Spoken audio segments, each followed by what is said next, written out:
그날 밤 폭우는 내 인생의 모든 것을 씻어내고 새로운 그림자를 드리웠다. 반지하의 습한 공기 속에서 나는 비로소 옆집의 그녀, 서연 누나의 존재를 온전히 느꼈다. 그 고독과 슬픔의 향기는 단순한 이끌림이 아니었다. 그것은 구원이자 동시에 내 영혼을 좀먹을 덫의 시작이었다. 나, 민주는 23살의 대학생이었다.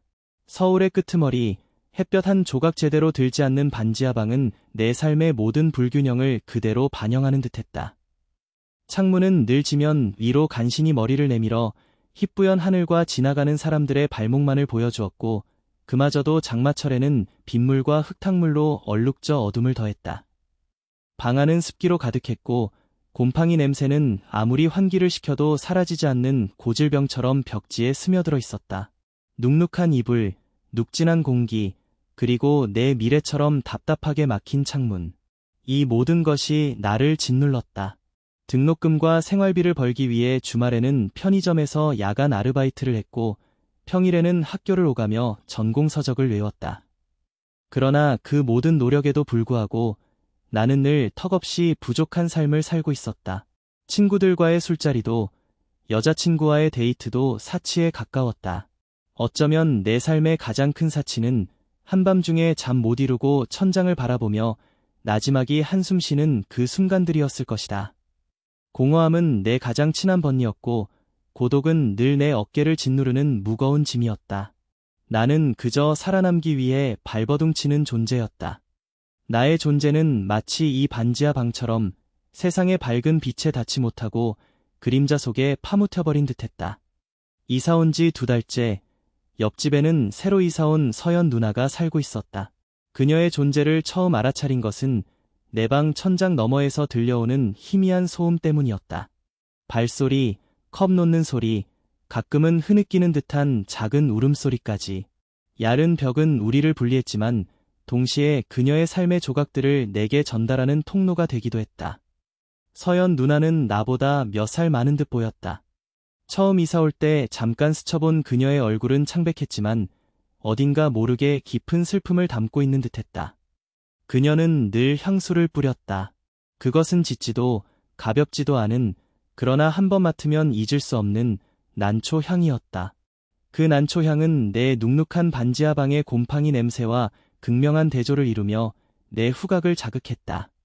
그녀가 현관문을 열고 나설 때면 찰나의 순간이지만 그 향기는 내 방 문틈을 비집고 들어와 잠시나마 나의 답답한 공기를 정화하는 듯했다. 마치 어둠 속에 한 줄기 빛이 스며들듯 그 향기는 내 무미건조한 일상에 작은 파동을 일으켰다. 그녀는 주로 저녁 늦게 외출했다가 새벽녘에 돌아오는 듯했다.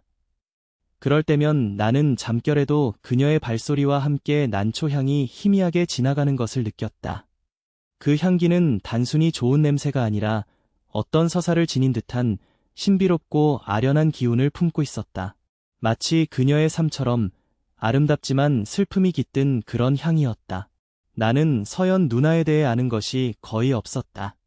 그녀의 이름, 그리고 그녀가 이혼했다는 사실을 부동산 아줌마의 주워들은 이야기로 알게 된 것이 전부였다. 이혼이라는 단어는 그녀의 난초 향처럼 어딘가 모르게 쓸쓸하고 아련한 그림자를 드리웠다. 그녀의 삶이 어떤 모습일지, 어떤 슬픔을 품고 살아가고 있을지 나는 상상조차 할 수 없었지만 그 막연한 상상은 내 마음속에 알 수 없는 연민을 피워냈다. 고독한 나 자신이 그녀의 고독에 공감하는 것일지도 몰랐다.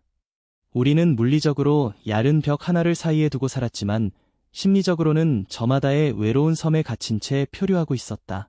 늦은 밤, 나는 불을 끄고 누워 천장에 비친 희미한 자동차 불빛들을 바라보았다. 내일 당장 제출해야 할 과제는 산더미 같았지만 책상에 앉을 기운조차 없었다.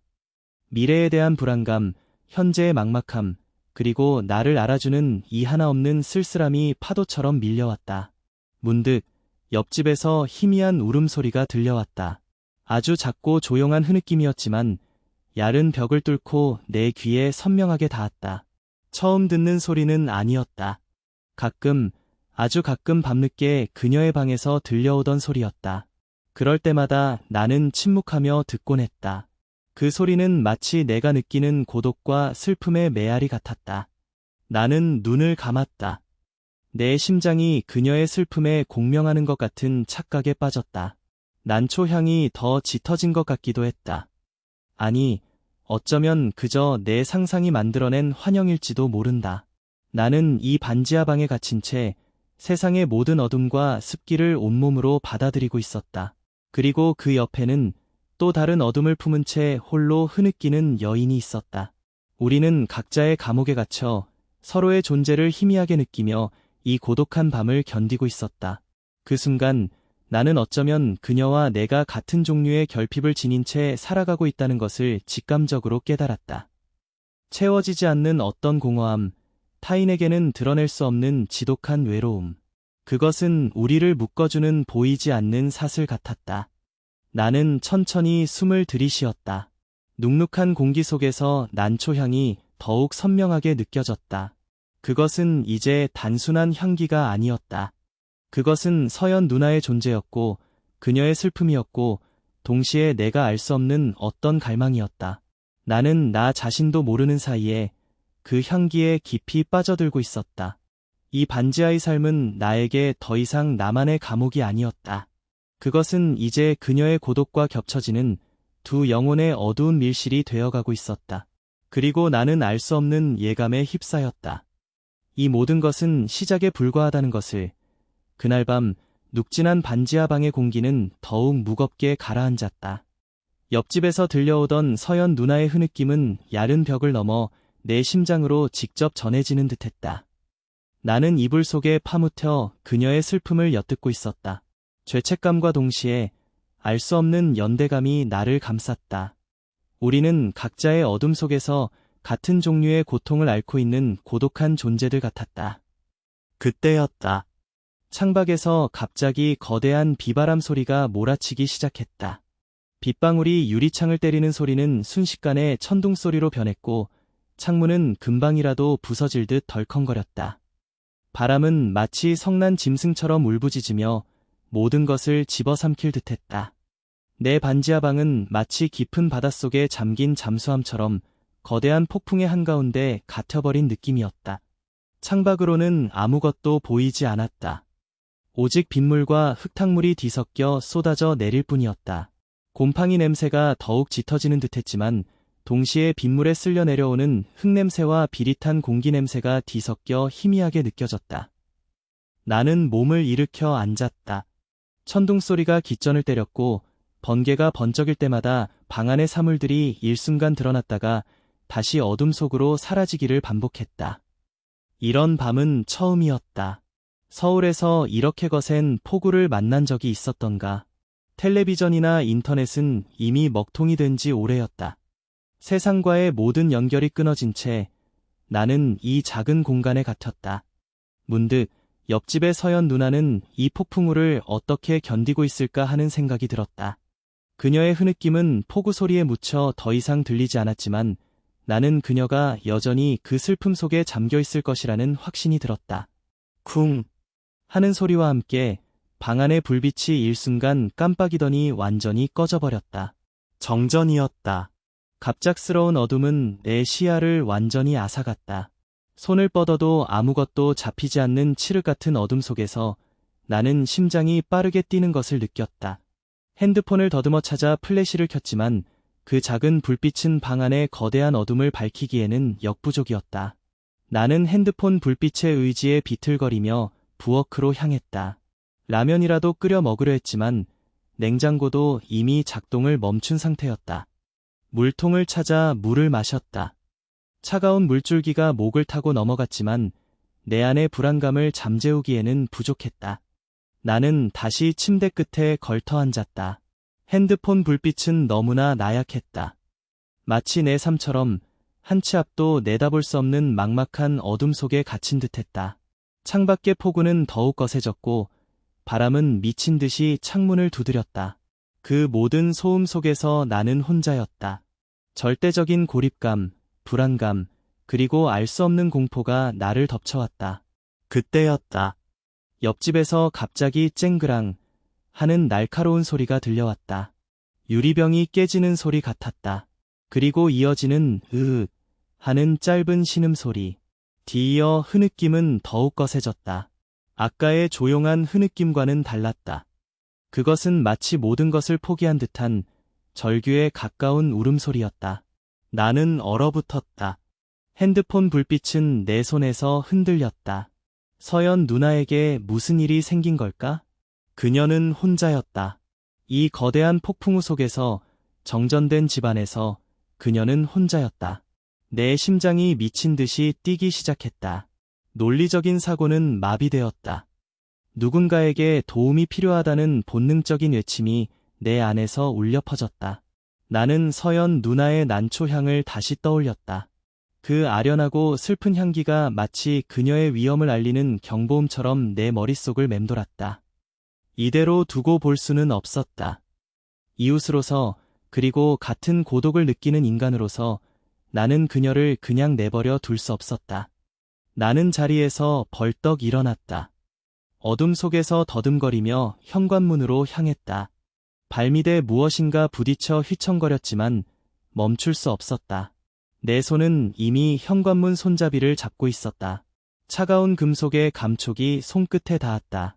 망설일 틈도 없이 문을 열었다. 복도는 더 짙은 어둠에 잠겨 있었다. 옆집 현관문은 불빛 한 점 없이 굳게 닫혀 있었다. 그 문 너머에서 들려오는 흐느낌은 이제 더 이상 희미하지 않았다. 바로 내 눈앞에서 그녀의 슬픔이 현실이 되어 다가오는 듯했다. 나는 심호흡을 했다. 손에 든 핸드폰 불빛은 떨리고 있었다. 나는 용기를 내어 서연 누나의 현관문을 두드렸다. 똑똑 작게 한 번. 아무런 대답이 없었다. 안에서 들려오는 울음소리는 더욱 격렬해지는 듯했다. 그녀가 괜찮지 않다는 확신이 들었다.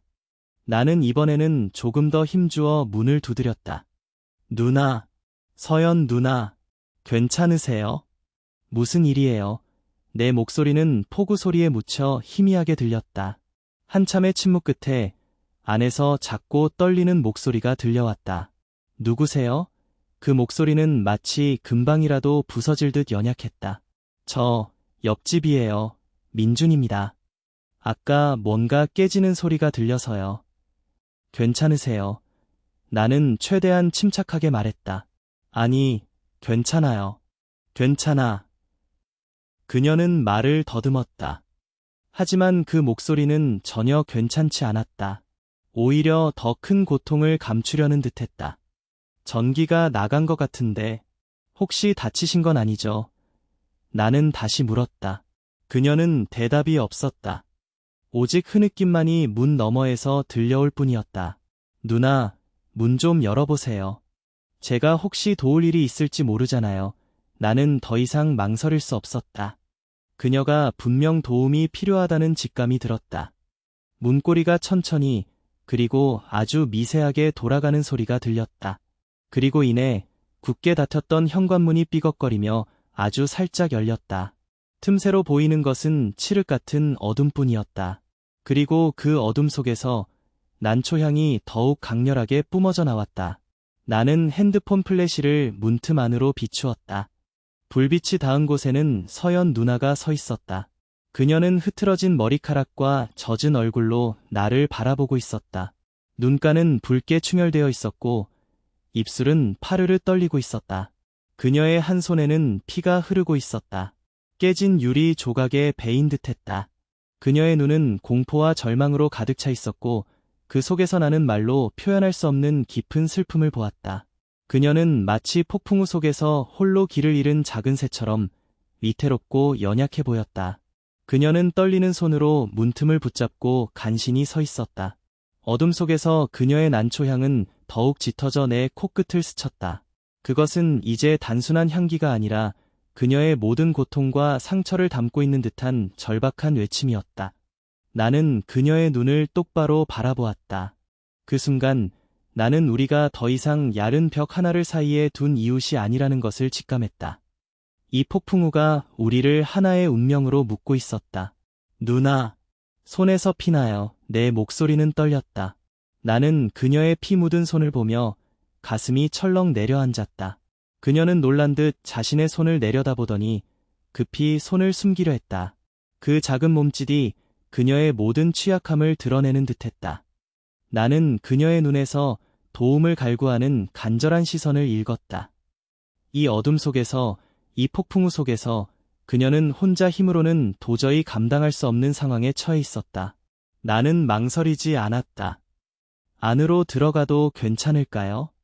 제가 봐드릴게요. 나는 그녀의 동의를 구하는 동시에 이미 한 발짝문 안으로 들여놓고 있었다. 그녀는 아무 말도 하지 못했다. 그저 떨리는 눈빛으로 나를 바라볼 뿐이었다. 그것은 거절이 아니었다. 그것은 마치 모든 것을 포기한 채 세상의 어떤 도움이라도 받아들이겠다는 듯한 체념의 시선이었다. 나는 그녀의 침묵을 허락으로 받아들였다. 내 심장은 여전히 빠르게 뛰고 있었지만 알 수 없는 결연함이 내 안에서 솟아났다. 이 밤, 나는 그녀의 어둠 속으로 기꺼이 발을 들여놓을 참이었다. 이 폭풍우가 모든 것을 집어삼키는 밤, 우리는 서로의 그림자가 되어가고 있었다. 나는 서연 누나의 침묵을 허락으로 받아들였다. 어둠 속 그녀의 눈빛은 너무나 위태로웠다. 휴대전화 플래시를 비추자 깨진 유리 파편들이 바닥에 흩어져 섬뜩하게 반짝였다. 거실은 온통 난장판이었다. 엎어진 컵, 바닥에 쏟아진 물, 그리고 그 한가운데 서 있는 서연 누나의 모습은 마치 세상의 모든 비극을 혼자 짊어진 듯했다. 난초향은 이제 단순히 향기가 아니라 비에 젖은 흙내음, 깨진 유리의 날카로운 냄새와 뒤섞여 알 수 없는 혼란스러움을 자아냈다. 누나, 일단 이리 와보세요. 나는 그녀의 손을 잡으려 했다. 핏물이 흥건한 손은 차가웠고 작은 떨림이 전해졌다. 그녀는 움찔하며 손을 빼려 했지만 나는 놓지 않았다. 그녀의 눈은 여전히 공포와 당황스러움으로 가득했지만 그 깊은 곳에는 도움을 갈구하는 처연한 빛이 스며 있었다. 나는 그녀의 손을 잡고 조심스럽게 방 안으로 들어섰다. 닫혀있던 문이 삐걱이며 다시 닫히자 바깥의 폭우 소리가 조금은 잦아들었지만 여전히 방 안에는 습하고 무거운 공기가 가득했다. 나는 그녀를 소파로 이끌었다. 그녀는 말없이 내 이끄는 대로 앉았다. 털썩 주저앉는 모습에서 그녀의 기력이 얼마나 쇠진했는지 알 수 있었다. 플래시 불빛이 흔들리자 그녀의 창백한 얼굴이 더욱 도드라졌다. 나는 그녀의 상처난 손을 살폈다. 유리에 깊이 베인 듯 붉은 피가 검은 어둠 속에서 선명하게 도드라졌다. 세게 베었네요. 일단 소독부터 해야겠어요. 나는 휴대전화 플래시를 입에 물고 그녀의 아파트 주방을 더듬어 찾아갔다. 어둠 속에서 익숙지 않은 공간을 헤매는 것은 쉽지 않았다. 손끝에 닿는 차가운 금속과 유리병들을 조심스레 피해가며 구급상자를 찾았다. 다행히 약품이 담긴 작은 상자를 발견했다. 소독약과 밴드를 들고 다시 거실로 돌아왔다. 그녀는 여전히 소파에 앉아 움직이지 않고 나를 응시하고 있었다. 그녀의 시선은 불안하고 초조했지만 동시에 의지하는 듯한 미묘한 감정이 깃들어 있었다. 나는 그녀의 옆에 앉아 무릎을 꿇었다. 그녀의 손을 조심스럽게 잡고 플래시를 비추었다. 좀 따가울 거예요. 나는 작은 솜에 소독약을 묻혀 상처 부위를 닦아냈다. 그녀는 움찔했지만 신음소리 한 번 내지 않고 꾹 참았다. 그녀의 피부는 놀랍도록 부드러웠고 그 부드러움 속에서 미약한 떨림이 느껴졌다. 나는 소독을 마치고 밴드를 붙여주었다. 그녀의 손을 잡고 있는 내 손에서 희미하지만 따뜻한 온기가 전해졌다. 처치를 마친 후에도 나는 그녀의 손을 놓지 않았다. 어둠 속에서 그녀의 손은 마치 길 잃은 새끼새처럼 내 손 안에 얌전히 놓여 있었다. 밖에서는 여전히 폭우가 맹렬하게 쏟아졌고 천둥 소리가 멀리서부터 묵직하게 울려 퍼졌다. 정전된 아파트의 어둠은 모든 소음을 집어삼킬 듯했지만 내 귀에는 오직 그녀의 희미한 숨소리와 내 심장이 불규칙하게 뛰는 소리만이 선명하게 들렸다. 난초향은 이제 그녀의 살결에서 직접 풍겨져 나오는 듯 더욱 농밀하고 은밀하게 내 후각을 자극했다. 괜찮으세요, 누나? 나는 다시 물었다. 그녀는 한동안 대답이 없었다. 어둠 속에서 그녀의 눈빛은 더욱 깊고 아련해 보였다. 이윽고 그녀의 입술이 미미하게 떨리더니 작은 목소리가 새어나왔다. 그냥 다 싫어요. 민준 씨, 그녀의 목소리는 너무나 연약해서 마치 바람에 날리는 촛불 같았다. 모든 게 다 무너지는 것 같아요. 그녀는 고개를 숙이며 떨리는 어깨를 움켜쥐었다. 그녀의 말 한마디 한마디가 내 심장을 아프게 때렸다. 나는 그녀의 어깨에 손을 올렸다. 그녀는 움찔했지만 피하지 않았다. 무슨 일 있으셨어요? 나는 조심스럽게 물었다. 그녀는 고개를 가로저었다. 그냥 오늘따라 너무 힘들어서 혼자 있기가 너무 무서웠어요. 이런 날 혼자서. 그녀는 말을 잇지 못하고 흐느꼈다. 그 흐느낌은 아까의 절규와는 다른 조용하고 깊은 슬픔을 담고 있었다. 나는 그녀의 어깨를 조심스럽게 안아주었다. 그녀의 몸은 여전히 미세하게 떨리고 있었다. 그녀의 어깨는 생각보다 작고 연약했다. 따뜻한 온기가 옷을 통해 전해져 왔다. 나는 그녀의 젖은 머리카락에서 난초 향이 더욱 진하게 풍겨나오는 것을 느꼈다. 그 향기는 이제 그녀의 슬픔, 그녀의 연약함, 그리고 그녀의 모든 상처를 담고 있는 듯했다. 어둠 속에서 나는 그녀의 흐느낌을 온몸으로 받아들였다. 그녀는 내 품에 기댄 채 한참을 울었다. 나는 그녀의 등을 토닥였다. 그녀의 머리카락이 내 뺨에 닿았고 부드러운 감촉이 전해졌다. 그녀의 눈물이 내 어깨를 적셨지만 나는 그것이 싫지 않았다. 오히려 그녀의 슬픔을 온전히 함께 나누는 듯한 알 수 없는 연대감이 나를 감쌌다. 나는 그녀의 떨리는 몸을 더욱 단단히 안았다. 마치 그녀가 언제든 부서질 것 같은 작은 새 같았다. 나는 그녀를 폭풍으로부터, 그리고 그녀의 깊은 슬픔으로부터 지켜주고 싶었다. 괜찮아요, 누나. 제가 옆에 있잖아요. 나는 낮은 목소리로 속삭였다. 그녀는 내 목소리에 반응하듯 흐느낌을 멈추고 고개를 들었다.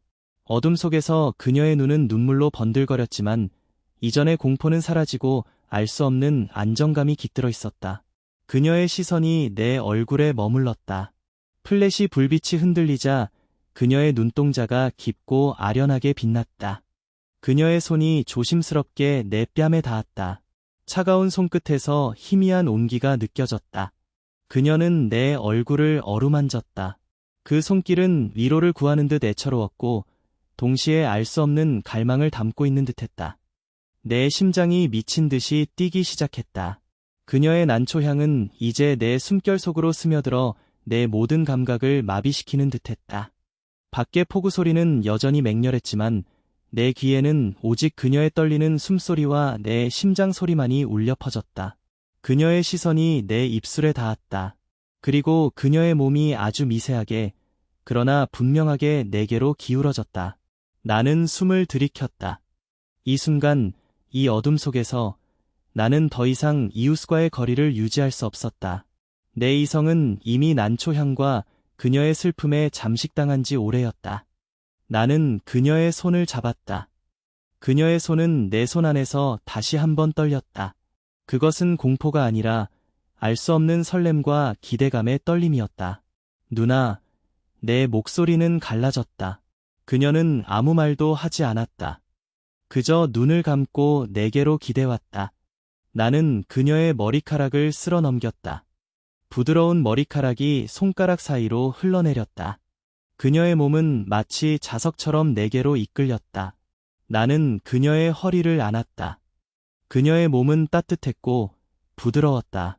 나는 그녀의 난초향에 완전히 취해버렸다. 그녀는 내 품에 안긴 채 더욱 깊이 파고들었다. 그녀의 심장 소리가 내 가슴에 직접 전해져 오는 듯했다. 밖의 폭우 소리는 점점 더 거세졌다. 마치 세상의 모든 규칙과 도덕이 빗물에 쓸려 내려가고 오직 이 어둠 속에 두 영혼만이 남은 것 같았다. 나는 그녀의 등을 어루만졌다. 그녀의 몸은 움찔했지만 피하지 않았다. 오히려 더욱 나에게 밀착해왔다. 나는 그녀의 목덜미에 얼굴을 묻었다. 젖은 머리카락과 부드러운 살결에서 진한 난초향이 뿜어져 나왔다. 그녀는 내 어깨에 기댄 채 숨을 헐떡였다. 그녀의 몸은 여전히 떨리고 있었지만 그 떨림은 이제 슬픔이 아니라 알 수 없는 열망과 기대감의 떨림으로 변해 있었다. 나는 그녀의 귀에 속삭였다. 누나, 괜찮아요. 그 말은 그녀를 안심시키는 동시에 내 안에 숨겨진 욕망을 드러내는 듯했다. 그녀는 내 품에서 고개를 들었다. 눈물로 번들거리는 그녀의 눈은 어둠 속에서도 깊고 간절하게 빛났다. 그녀의 입술이 파르르 떨렸다. 나는 그녀의 얼굴을 감싸 안았다. 그녀의 피부는 놀랍도록 뜨거웠다. 밖의 차가운 비바람과 극명한 대조를 이루는 그녀의 온기는 나를 더욱 강렬하게 이끌었다. 그녀의 눈은 내 눈을 똑바로 응시했다. 그 속에서 나는 그녀가 느끼는 모든 슬픔과 고독, 그리고 새로운 갈망을 읽었다. 그녀의 입술이 아주 천천히, 그러나 분명하게 내게로 다가왔다. 내 심장은 폭풍우 속의 천둥처럼 쿵쾅거렸다. 나는 그녀의 몸을 더욱 강하게 끌어안았다. 그녀의 난초향은 이제 내 온몸을 감쌌고 나는 그녀의 모든 것에 잠식당하는 듯했다. 이 어둠 속에서, 이 폭우 속에서 우리는 더 이상 이웃이 아니었다. 우리는 서로의 고독을 채워줄 유일한 존재가 되어가고 있었다. 그리고 이 모든 감각의 소용돌이 속에서 나는 알 수 없는 해방감과 함께 죄책감의 그림자를 동시에 느꼈다. 폭풍우는 여전히 맹렬하게 휘몰아치고 있었다. 그녀의 입술이 아주 느리고 조심스럽게 내 입술에 닿았다. 밖의 폭우가 맹렬하게 쏟아지는 소리는 마치 세상의 모든 소리를 삼켜버리는 듯했지만 내 귀에는 오직 그녀의 희미한 숨결과 내 심장이 미친 듯이 뛰는 소리만이 선명하게 들렸다. 난초향은 이제 내 숨결과 섞여 폐부 깊숙이 스며들었고 나는 그녀의 존재에 완전히 압도당하는 듯했다. 그녀의 입술은 차가웠지만 이내 따뜻한 온기가 번져왔다.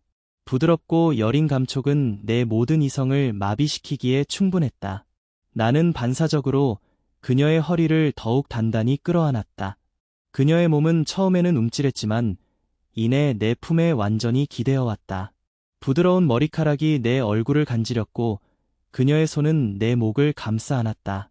키스는 길고 깊었다. 그것은 단순한 욕망의 표현이 아니었다.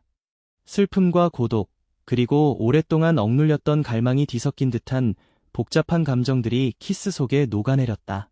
그녀의 입술에서 나는 희미한 소주 향을 느꼈다. 어쩌면 낮에 혼자 술을 마셨을지도 모른다는 생각이 스쳤지만 그 생각은 곧 흐릿해졌다. 그녀는 키스 도중 작게 흐느꼈다.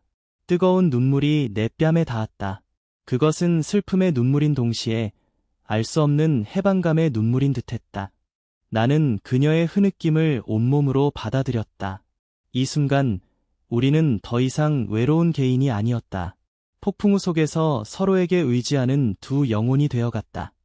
나는 그녀의 젖은 머리카락을 쓸어넘기며 키스를 이어갔다. 그녀의 몸은 내 품에서 작게 떨리고 있었다. 그 떨림은 이제 두려움이 아니라 깊은 감정의 동요에서 비롯된 것이었다. 키스가 끝나자 그녀는 흐트러진 숨을 몰아쉬며 내 이마에 기대어 왔다. 그녀의 얼굴은 눈물과 열기로 젖어 있었지만 그 속에는 이전의 절망 대신 미약한 안도감이 깃들어 있었다. 난초향은 더욱 짙어져 우리의 모든 감각을 지배하는 듯했다. 민준 씨, 미안해요. 그녀는 거에 들릴 듯 말 듯한 목소리로 속삭였다. 아니요, 누나. 괜찮아요. 나는 그녀의 등을 쓸어내리며 답했다. 이 상황에서 미안하다는 말이 의미하는 바가 무엇인지 알 수 없었지만 나는 그녀의 모든 감정을 받아들일 준비가 되어 있었다. 그녀는 내 품에서 고개를 들어 나를 바라보았다. 눈물로 촉촉한 그녀의 눈은 어둠 속에서도 깊고 호소력 있게 빛났다. 혼자. 너무 외로웠어요. 그녀는 말을 잇지 못하고 다시 흐느꼈다. 그 고백은 내 심장을 아프게 했다. 그녀의 슬픔은 마치 내 안의 공허함을 그대로 비추는 거울 같았다. 알아요, 누나. 저도 많이 외로웠어요. 나는 솔직하게 답했다. 나의 반지하 삶, 미래에 대한 불안감, 세상과의 단절감은 그녀가 느끼는 외로움과 다르지 않았다. 우리는 서로의 고통을 이해하고 있었다. 나는 그녀의 뺨을 어루만졌다. 그녀의 피부는 놀랍도록 뜨거웠다. 밖의 폭우가 차가운 기운을 뿜어내고 있었지만 우리 둘 사이의 공간은 뜨거운 열기로 가득 차 있었다. 누나, 혼자 두지 않을게요. 나는 나 자신도 모르게 나지막이 속삭였다. 그 말은 약속인 동시에 내 안의 깊은 갈망을 표현하는 것이기도 했다. 그녀의 눈이 크게 뜨였다. 그 속에는 놀라움과 함께 말할 수 없는 간절함이 깃들어 있었다. 우리, 저기 앉아서 좀 더 얘기할까요? 나는 그녀를 소파에서 일으켜 침실 쪽으로 이끌었다. 어둠 속에서 그녀의 작은 아파트 구조를 더듬어갔다. 희미한 핸드폰 불빛에 의지해 침실 문을 열었다. 침실은 거실보다 훨씬 더 어두웠다. 창문은 빗물로 얼룩져 바깥의 어둠을 그대로 투영하고 있었고, 커튼은 무겁게 드리워져 있었다. 침실 안은 눅눅한 공기와 함께 짙은 난초 향으로 가득 차 있었다. 나는 그녀를 침대 옆에 앉혔다. 침대는 생각보다 크고 부드러웠다. 그녀는 아무 말 없이 내 옆에 앉았다. 우리 둘 사이에는 어색함이 아닌 깊은 이해와 고요한 기대감이 흘렀다. 나는 바닥에 떨어진 깨진 유리 조각들을 피하며 혹시나 발을 다치지 않을까 염려했다. 누나, 저 소주 있나요? 혹시 좀 더 마실래요? 나는 조심스럽게 물었다. 그녀는 고개를 끄덕였다. 거실에 제가 마시던 거 있을 거예요. 그녀의 목소리는 아직도 떨렸지만 이전보다 훨씬 차분해져 있었다. 나는 다시 거실로 돌아가 아까 깨진 유리 조각들 사이에서 뒹굴던 소주병을 찾아왔다. 다행히 병은 깨지지 않았다. 소주병과 함께 잔 2개를 챙겨 침실로 돌아왔다. 어둠 속에서 나는 잔에 소주를 따랐다. 맑고 차가운 액체가 잔에 부딪히는 소리가 정적을 깼다. 나는 잔 하나를 그녀에게 건넸다. 그녀는 떨리는 손으로 잔을 받아들었다. 고마워요, 민준 씨. 우리는 말없이 잔을 부딪혔다. 짠, 작게 들리는 소리가 우리의 침묵을 더욱 깊게 만들었다. 차가운 소주가 목을 타고 넘어갔다. 알코올의 쓴맛이 혀끝에 감돌았지만 이내 온몸으로 퍼지는 따뜻한 온기가 마음의 빗장을 조금씩 풀어주는 듯했다. 그녀는 연거푸 소주를 마셨다. 그녀의 눈은 여전히 슬픔에 젖어 있었지만 술기운 때문인지 묘한 홍조가 돌기 시작했다. 제가 먼저 시작한 것 같아서. 그녀는 다시 입을 열었다. 아니에요, 누나. 누나는 그냥 너무 힘든 시간을 보내고 있었을 뿐이에요. 나는 그녀의 손을 잡았다. 그녀의 손은 소주잔처럼 차가웠지만 이내 따뜻해졌다. 남편, 그 사람, 저한테 너무했어요. 제가 뭘 그렇게 잘못했는지. 매일매일이 지옥 같았어요. 그녀는 말을 잇지 못하고 흐느꼈다. 이혼의 아픔, 그리고 그 속에 담긴 상처가 그녀를 짓누르고 있었다. 나는 그녀의 손을 더욱 단단히 잡았다. 그녀의 고통이 내게도 전해지는 듯했다. 그래서 이 반지하에 와서 혼자 울고만 있었어요. 아무도 내 얘길 들어주지 않는 것 같아서. 그녀는 울음 섞인 목소리로 토해냈다. 그녀의 눈물은 마치 밖의 폭우처럼 쉴 새 없이 흘러내렸다. 나는 그녀의 어깨를 감싸 안고 등을 토닥였다. 그녀는 내 품에 기댄 채 한참을 울었다. 누나. 나는 그녀의 흐느낌이 조금 잦아들자 조심스럽게 불렀다. 네. 그녀는 작은 목소리로 답했다. 이제 혼자가 아니에요. 제가 있잖아요. 나의 말은 진심이었다. 그녀의 외로움은 나의 외로움과 너무나 닮아 있었고 그녀의 아픔은 내 안의 빈 공간을 채워주는 듯했다. 그녀는 내 품에서 고개를 들었다. 눈물로 번들거리는 그녀의 눈은 여전히 슬픔에 젖어 있었지만 그 속에는 이제 희미한 희망과 의지하는 듯한 빛이 깃들어 있었다. 그녀는 조심스럽게 내 얼굴을 감싸 안았다. 그녀의 손은 여전히 차가웠지만 그 손길은 따뜻한 위로를 전해주는 듯했다. 그녀의 시선이 내 입술에 머물렀다. 이 어둠 속에서, 폭우가 맹렬하게 쏟아지는 소리 속에서 우리는 서로의 존재만이 유일한 빛이 되어가고 있었다. 나는 그녀의 얼굴을 감싸 안고 다시 한번 입술을 맞추었다. 이번 키스는 이전보다 훨씬 깊고 열정적이었다. 우리는 서로의 모든 슬픔과 갈망을 키스 속에 토해내는 듯했다. 키스가 깊어질수록 우리의 몸은 더욱 밀착되었다. 그녀의 손은 내 머리카락을 움켜쥐었고 나는 그녀의 허리를 더욱 단단히 끌어안았다. 밖에 천둥 소리가 굉음을 내며 하늘을 갈랐고 번개가 번쩍일 때마다 침실안이 일순간 환해졌다가 다시 어둠 속으로 가라앉았다. 그 순간마다 우리는 서로의 얼굴을 확인하듯 눈을 감았다가 뜨기를 반복했다. 그녀의 흐느낌은 이제 키스 속에 묻혀 희미하게 들렸지만 그것은 슬픔이라기보다는 깊은 감정의 해소에서 오는 울음 같았다. 나는 그녀의 젖은 머리카락에서 난초 향이 더욱 진하게 풍겨나오는 것을 느꼈다. 그 향기는 이제 그녀의 모든 감정과 욕망을 담고 있는 듯 나를 더욱 깊은 곳으로 이끌었다. 그녀의 몸은 내 품에서 작게 떨리고 있었다. 그 떨림은 밖의 폭풍우와 공명하는 듯 격렬하고 뜨거웠다. 우리는 침대에 함께 눕듯이 몸을 기울였다. 부드러운 침대 시트가 살갗에 닿는 감촉이 온몸으로 전해졌다. 그녀는 내 품에 안긴 채 숨을 헐떡였다. 그녀의 얼굴은 열기로 붉게 달아올라 있었고 눈은 반쯤 감겨 있었다. 민준 씨, 저 괜찮을까요? 그녀는 거의 들리지 않는 목소리로 속삭였다. 네, 누나, 괜찮아요. 다 괜찮아질 거예요. 나는 그녀의 머리카락을 쓸어넘기며 답했다. 나의 말은 그녀를 안심시키는 동시에 우리 둘 사이의 새로운 관계를 정당화하는 듯했다. 이 어둠 속에서, 이 폭우 속에서 세상의 어떤 규칙도 우리를 가둘 수 없는 듯했다. 나는 그녀의 뺨을 어루만지며 천천히 그녀의 입술에 다시 키스했다.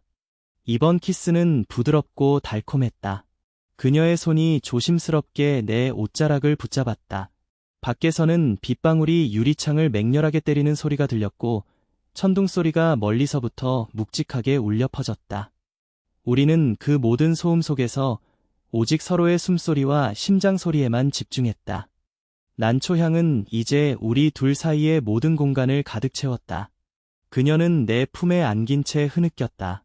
그 울음소리는 슬픔인 동시에 오랫동안 억눌렸던 모든 감정들이 터져나오는 해방감의 표현인 듯했다.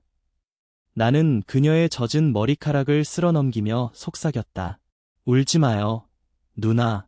이제 제가 옆에 있잖아요. 그녀는 내 품에 더 깊이 파고들며 고개를 끄덕였다. 그녀의 눈물이 내 어깨를 적셨지만 나는 그것이 싫지 않았다. 오히려 그녀의 슬픔을 온전히 함께 나누는 듯한 알 수 없는 연대감이 나를 감쌌다. 나는 그녀의 허리를 안고 천천히 그녀의 몸을 쓰다듬었다. 그녀는 움찔했지만 피하지 않았다. 오히려 더욱 나에게 밀착해왔다. 그녀의 심장 소리가 내 가슴에 직접 전해져 오는 듯했다. 밖의 폭우 소리는 점점 더 거세졌다. 마치 세상의 모든 규칙과 도덕이 빗물에 쓸려 내려가고 오직 이 어둠 속에 두 영혼만이 남은 것 같았다. 나는 그녀의 등을 어루만졌다. 그녀의 몸은 움찔했지만 피하지 않았다. 오히려 더욱 나에게 밀착해왔다. 나는 그녀의 목덜미에 얼굴을 묻었다. 젖은 머리카락과 부드러운 살결에서 진한 난초 향이 뿜어져 나왔다. 그녀는 내 어깨에 기댄 채 숨을 헐떡였다. 그녀의 몸은 여전히 떨리고 있었지만 그 떨림은 이제 슬픔이 아니라 알 수 없는 열망과 기대감의 떨림으로 변해 있었다. 나는 그녀의 귀에 속삭였다. 누나, 괜찮아요. 그 말은 그녀를 안심시키는 동시에 내 안에 숨겨진 욕망을 드러내는 듯했다. 그녀는 내 품에서 고개를 들었다. 눈물로 번들거리는 그녀의 눈은 어둠 속에서도 깊고 간절하게 빛났다. 그녀의 입술이 파르르 떨렸다. 나는 그녀의 얼굴을 감싸 안았다. 그녀의 피부는 놀랍도록 뜨거웠다. 밖의 차가운 비바람과 극명한 대조를 이루는 그녀의 옮기는 나를 더욱 강렬하게 이끌었다. 그녀의 눈은 내 눈을 똑바로 응시했다. 그 속에서 나는 그녀가 느끼는 모든 슬픔과 고독, 그리고 새로운 갈망을 읽었다. 그녀의 입술이 아주 천천히, 그러나 분명하게 내게로 다가왔다. 내 심장은 폭풍우 속의 천둥처럼 쿵쾅거렸다. 나는 그녀의 몸을 더욱 강하게 끌어안았다. 그녀의 난초향은 이제 내 온몸을 감쌌고 나는 그녀의 모든 것에 잠식당하는 듯했다. 이 어둠 속에서, 이 폭우 속에서 우리는 더 이상 이웃이 아니었다. 우리는 서로의 고독을 채워줄 유일한 존재가 되어가고 있었다.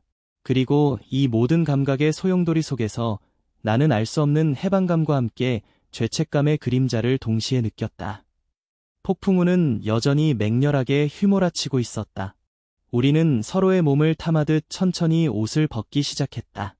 어둠 속에서 느껴지는 그녀의 부드러운 살결은 놀라웠다.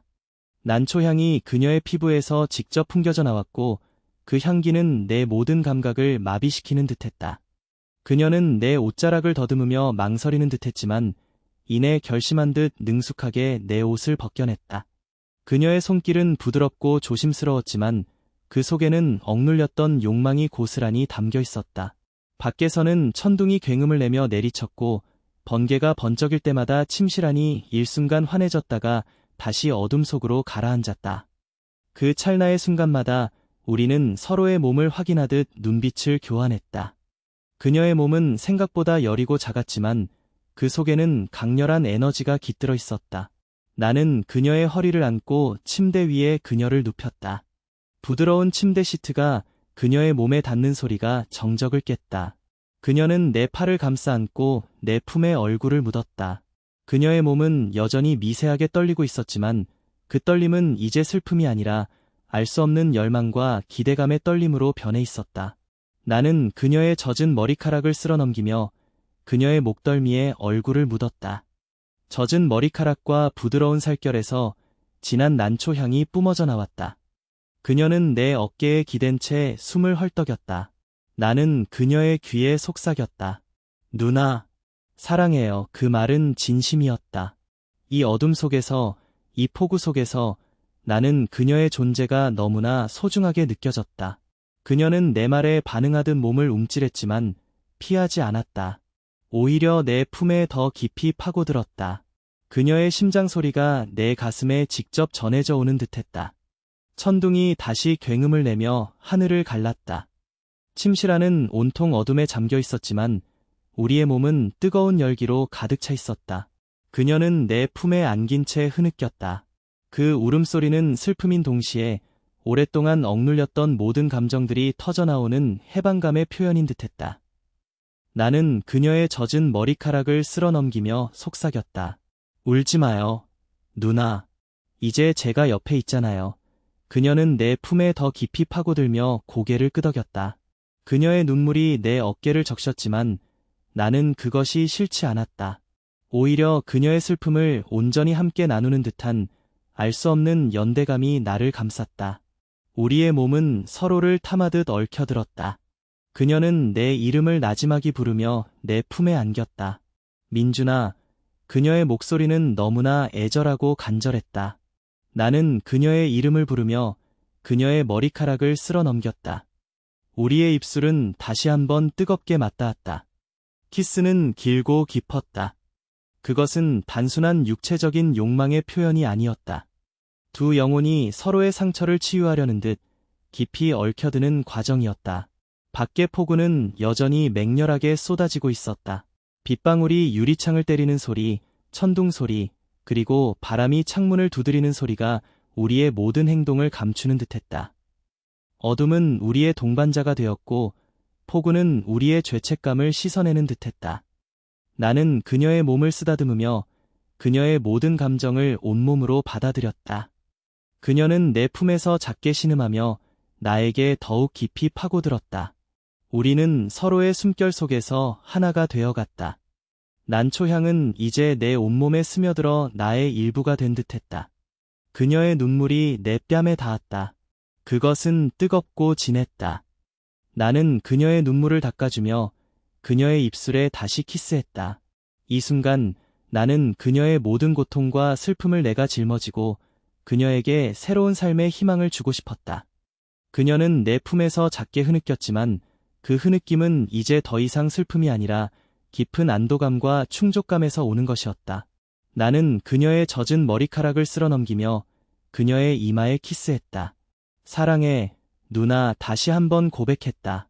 그녀는 내 품에 안겨 고개를 끄덕였다. 그녀의 눈은 반쯤 감겨 있었고 그 속에는 이전의 슬픔 대신 평온함과 만족감이 가득 차 있었다.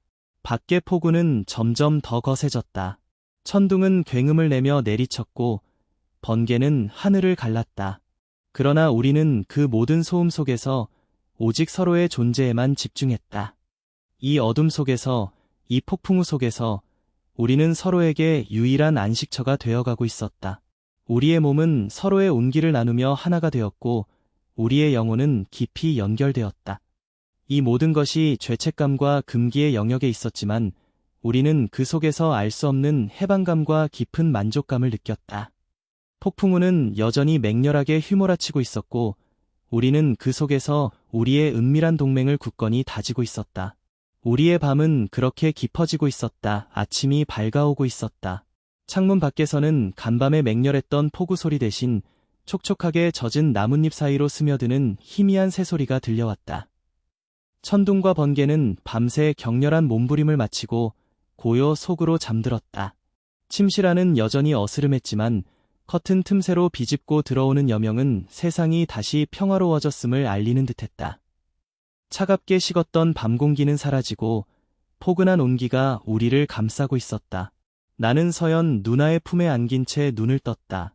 그녀의 부드러운 살결이 내 뺨에 닿아 있었고 그녀의 규칙적인 숨결이 내 머리카락을 스쳤다.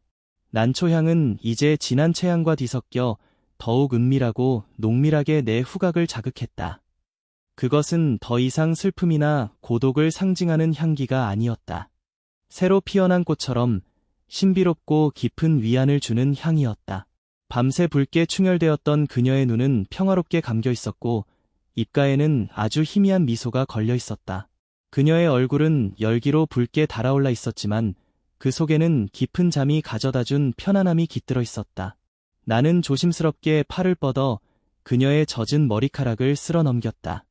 밤새 격렬했던 감정의 소용돌이 때문인지 그녀의 머리카락은 땀으로 촉촉하게 젖어 있었다. 부드러운 머리카락이 손가락 사이로 흘러내렸다. 나는 그녀의 이마에 입을 맞추었다. 뜨겁고 여린 피부가 내 입술에 닿았다.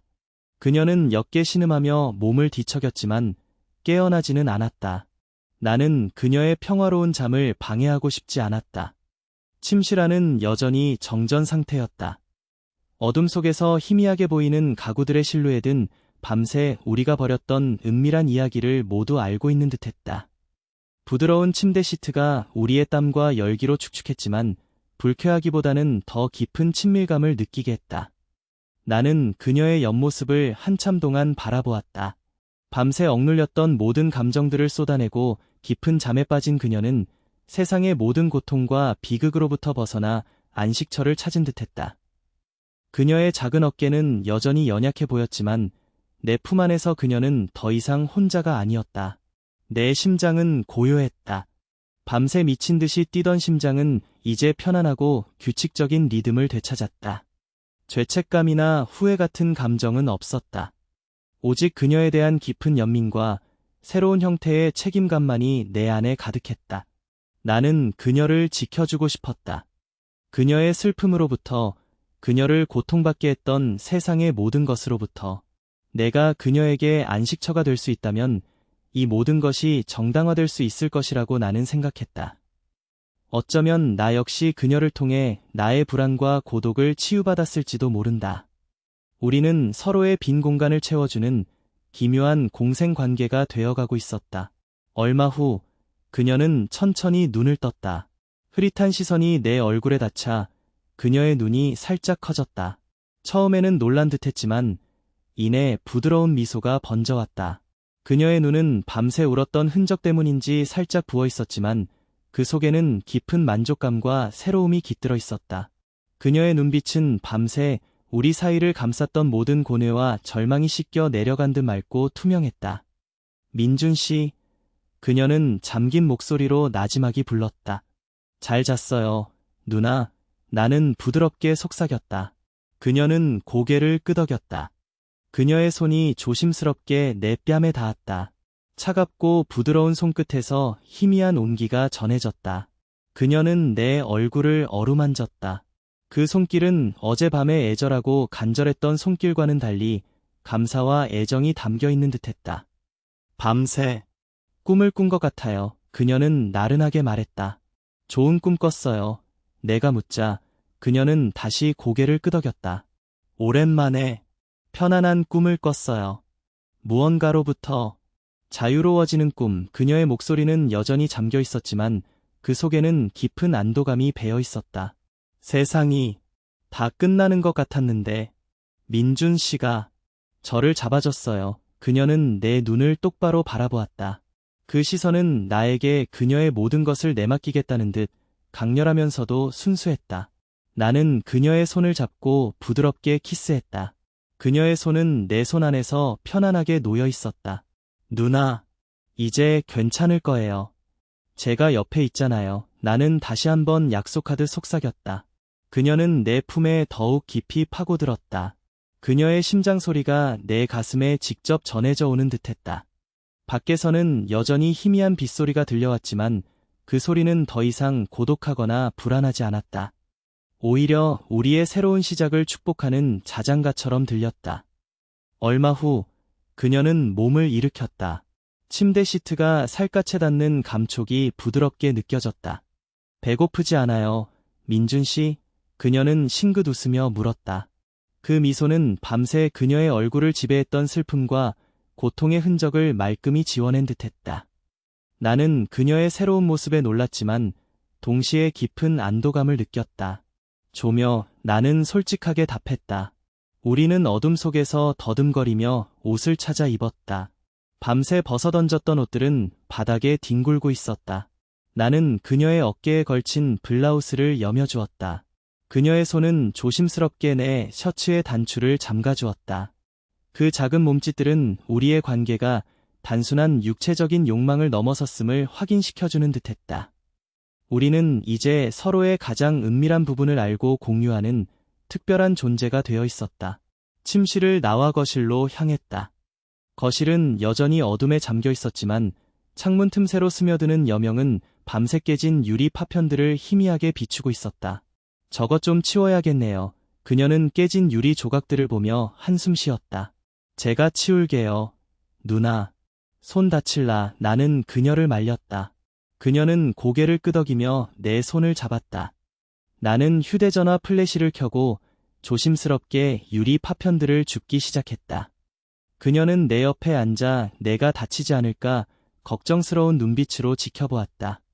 유리 조각들을 모두 주워 쓰레기통에 버리고 나니 그제야 어젯밤의 혼란스러움이 조금은 정리되는 듯했다. 그녀는 부엌으로 향했다. 뭐라도 간단하게 만들게요. 정전이라 할 수 있는 게 없지만 나는 거실 소파에 앉았다. 창밖에서는 새소리가 더욱 명랑하게 들려왔다. 간밤의 폭우가 모든 것을 씻어내고 새로운 아침을 가져다 준 듯했다. 얼마 후 그녀는 작은 쟁반에 빵과 커피를 들고 나타났다. 정전이라 커피포트를 사용할 수 없어 아마도 편의점에서 사온 것이거나 아니면 전날 미리 준비해둔 것이리라. 미안해요. 제대로 된 아침을 못 차려줘서. 그녀는 머쓱하게 웃었다. 아니요, 괜찮아요. 고마워요. 누나. 나는 그녀의 정성에 감동했다. 우리는 말없이 빵을 먹고 커피를 마셨다. 차가운 커피였지만 그 속에는 따뜻한 마음이 담겨 있었다. 그녀는 한 조각의 빵을 내 입에 넣어주었다. 그 작은 몸짓에 나는 알 수 없는 따뜻함을 느꼈다. 우리는 이제 연인처럼 서로를 보살피고 있었다. 그녀의 얼굴은 화장기 하나 없었지만 그 어느 때보다 아름답고 편안해 보였다. 식사를 마치고 나서 그녀는 창밖을 바라보았다. 비가 다 그쳤네요. 그녀의 목소리는 희미한 아쉬움을 담고 있는 듯했다. 다행이다. 나는 마주보며 웃었다. 그러나 내 안에는 알 수 없는 불안감이 스쳤다. 폭우가 그치고 정전이 풀리면 우리는 다시 각자의 일상으로 돌아가야 할 것이다. 이 밤의 일은 과연 무엇으로 남을까? 그녀는 자리에서 일어나 나에게 다가왔다. 그녀는 내 손을 잡고 이끌었다. 민준 씨, 제 방으로 잠깐 갈래요? 그녀는 나지막이 속삭였다. 나는 고개를 끄덕였다. 그녀의 손을 잡고 그녀의 반지하 방으로 향했다. 나의 눅눅하고 곰팡이 냄새나던 방은 여전히 어둡고 습했지만 이제 그 방은 더 이상 나만의 감옥이 아니었다. 그것은 우리 둘만의 은밀한 아지트, 세상의 시선으로부터 벗어난 성역이 되어 있었다. 방 안에 들어서자 그녀는 내 품에 안겼다. 난초향은 이제 그녀의 존재 자체를 상징하는 향이 되었다. 어젯밤 민준 씨가 아니었다면 저는 아마 무너졌을 거예요. 그녀는 내 품에 얼굴을 묻고 속삭였다. 아니요, 누나. 누나는 강한 사람이에요. 나는 그녀의 머리카락을 쓸어 넘겼다. 민준 씨, 제가 다시 태어난 것 같아요. 이혼하고 나서 모든 게 끝났다고 생각했는데 민준 씨 덕분에 다시 살고 싶다는 생각이 들었어요. 그녀의 목소리는 진심이었다. 그녀의 말 한마디 한마디가 내 심장을 울렸다. 제가 누나의 기사가 될게요. 나는 그녀의 어깨를 감싸 안으며 속삭였다. 누나가 힘들 때마다 제가 옆에 있을게요. 그녀는 고개를 들어 나를 바라보았다. 그녀의 눈에는 눈물이 그렁거렸지만 그것은 슬픔의 눈물이 아니라 감동과 희망의 눈물이었다. 그녀는 내 입술에 조용히 키스했다. 이번 키스는 이전의 격정적인 키스와는 달랐다. 부드럽고 달콤했으며 서로에 대한 깊은 신뢰와 사랑이 담겨 있었다. 우리는 내 방 침대에 나란히 앉아 서로의 손을 잡았다. 창밖에서는 햇살이 스며들기 시작했다. 희미하게 들어오는 햇살은 방 안의 어둠을 조금씩 걷어냈다.